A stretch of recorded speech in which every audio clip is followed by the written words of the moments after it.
حضرت فاروق اعظم رضی اللہ تعالیٰ عنہ اس قدر دبدبا کے مالک آپ بیان کر رہے ہیں.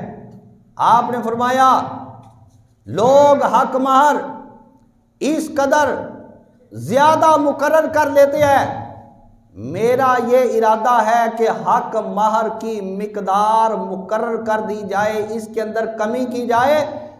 بی بی اٹھ کر کھڑے ہو گئی، کہنے لگی کہ اے عمر، جب اللہ رب العالمین نے اس کے بارے میں کوئی پابندی عائد نہیں فرمائی، اللہ کے محبوب نے کوئی پابندی نہیں لگائی، عمر کو اختیار نہیں ہے کہ وہ پابندی لگائیں.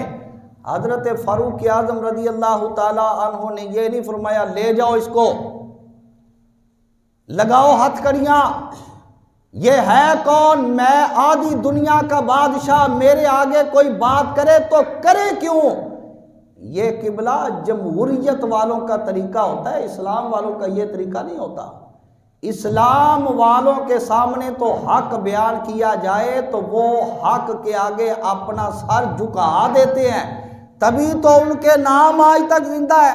تو جمہوریت والے جب سے پاکستان بنا کتنے آئے کتنے گئے، کسی کی قبر کا آپ کو پتہ ہے؟ جو پاکستان کا جناب والا سب سے پہلا وزیر اعظم تھا، اس کی قبر کا پتہ؟ لیاقت علی خان کی قبر کدھر ہے؟ کسی کو معلوم ہے؟ بے شمار جنرل آئے، کرنل آئے، وزراء آئے، بڑے بڑے اپنے آپ کو جناب والا ہے جی وہ عہدے کا مالک سمجھنے والے بڑے بڑے آج تک ہوئے ہیں 74 سالوں کے اندر تقریباً، مگر ان کی قبروں کے سراغ تک آپ کو نہیں ملتے. مگر قربان جائیں کہ جنہوں نے اسلام کے حکم کے آگے اپنی گردنوں کو جھکا دیا ہے، 14 صدیوں سے زیادہ عرصہ گزر گیا ہے، اللہ تعالیٰ نے اپنے محبوب کے منبر سے ان کی عظمت و شان کے بارے میں آج تک آوازوں کو ہی بند نہیں ہونے دیا. کیا یہ کم شان ہے؟ کیا یہ کم مقام و مرتبہ ہے؟ جب آپ نے بی بی سے دلیل مانگی، آپ نے فرمایا بی بی اس کا کوئی ثبوت، اس کی کوئی دلیل آپ کے پاس ہے؟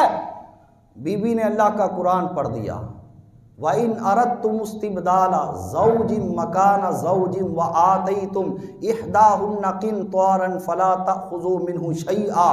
اللہ کا قرآن پڑھ دیا. حضرت فاروق اعظم رضی اللہ تعالی عنہ برسر منبر فرمانے لگے، لوگو سنو، عمر سے غلطی ہو گئی ہے. اس بی بی نے اگرچہ عورت ذات ہے لیکن اس نے جو کچھ بیان کیا، جو اس نے بات کی ہے، اس نے صحیح بات کر دی ہے. اس کو مردانگی کہا جاتا ہے، اس کو اسلام کہا جاتا ہے.